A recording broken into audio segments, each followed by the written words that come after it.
আরেকটা সুযোগ দিন। আমি নামাজ শুরু করব, আমি সব পাপ ছেড়ে দিব, আমি আপনার পথে ফিরে আসতে চাই, আমাকে একবার সুযোগ দিন। আমি তো শুধু একটু ফোন ব্যবহার করছি, নামাজ তো পরে পড়ব, এখন উঠতে ইচ্ছা করছে না। সময় তো অনেক আছে সামনে, এত তাড়াহুড়া করার কি দরকার। রাত বাড়তে লাগলো, কিন্তু সে নামাজ ভুলেই গেল। আজ নামাজটা বাদ দিলাম, শরীরটাও একটু ক্লান্ত লাগছে। কাল থেকে ঠিকমতো শুরু করব। আল্লাহ তো ক্ষমাশীল, তিনি বুঝবেন। তুমি এখনো তরুণ, এখন ইবাদত না করলেও চলবে, বয়স হলে সব ঠিক করে নিবে।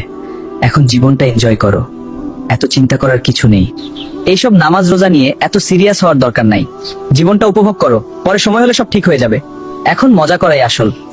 কিন্তু এটা কি ঠিক হবে? আজান হচ্ছে ঠিকই, কিন্তু এখন উঠতে ইচ্ছা করছে না, একটু পরে পড়বো। আল্লাহ তো জানেন আমি ইচ্ছা করে বাদ দিচ্ছি না, পরে পড়ে নিব। একটা নামাজ না পড়লে কি এমন হবে? সবাই তো মাঝে মাঝে মিস করে, আমি একা না। কাল থেকে ঠিকমতো শুরু করব। আজ একটু রেস্ট নেই। ভিতরে ভিতরে একটা অপরাধবোধ তাকে কষ্ট দিতে লাগলো। আগে আমি নিয়মিত নামাজ পড়তাম, এখন কেন জানি আর মন চায় না। আমি কি ধীরে ধীরে আল্লাহ থেকে দূরে চলে যাচ্ছি?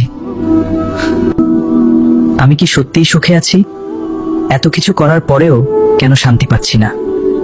মনে হচ্ছে কিছু একটা হারিয়ে ফেলেছি। রাত যত গভীর হলো তার অস্থিরতা তত বাড়তে লাগলো। আজ খুব অস্থির লাগছে, বুকটা কেমন চাপচাপ করছে। মনে হচ্ছে কিছু একটা ঠিক হচ্ছে না, হয়তো ঘুমালেই সব ঠিক হয়ে যাবে। ঘুমানোর পর সে এমন এক জায়গায় পৌঁছালো যেটা তার জীবনের মোড় ঘুরিয়ে দেবে। আমি কোথায় চলে এসেছি? চারপাশে এত অন্ধকার কেন? এই জায়গাটা এত ভয়ঙ্কর লাগছে কেন? আমার খুব ভয় লাগছে। তুমি কি ভেবেছিলে তোমার প্রতিটা কাজের হিসাব হবে না?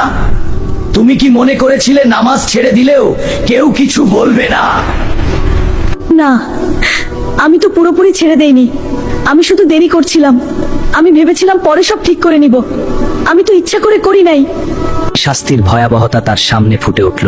শয়তান তোমাকে বলেছিল, কিন্তু সময় তো শেষ হয়ে যায়। যখন মৃত্যু আসে তখন আর ফিরে আসার সুযোগ থাকে না। হে আল্লাহ, আমাকে আরেকটা সুযোগ দিন। আমি নামাজ শুরু করব, আমি সব পাপ ফিরে আসতে চাই, আমাকে একবার সুযোগ দিন। আমি আমার ঘরে, কিন্তু এত বাস্তব লাগছিল, মনে হচ্ছিল সব সত্যি। আল্লাহ আমাকে হয়তো সতর্ক করলেন। এইটা কোনো সাধারণ স্বপ্ন না, এটা আল্লাহর পক্ষ থেকে একটা বার্তা। আমি যদি এখন না বদলাই তাহলে আমার শেষটা খুব খারাপ হবে। অনেকদিন পর সে নিজে থেকেই নামাজের জন্য দাঁড়ালো। হে আল্লাহ, আমি আপনার কাছে ফিরে আসলাম। আমি অনেক গুনাহ করেছি, আমাকে মাফ করে দিন। আমাকে সঠিক পথে চলার তৌফিক দিন। আমি আর কখনো আপনার আদেশ অমান্য করব না। আমি নামাজ ছাড়ব না। আমি শয়তানের ধোঁকায় আর পড়ব না। আমাকে শক্তি দিন।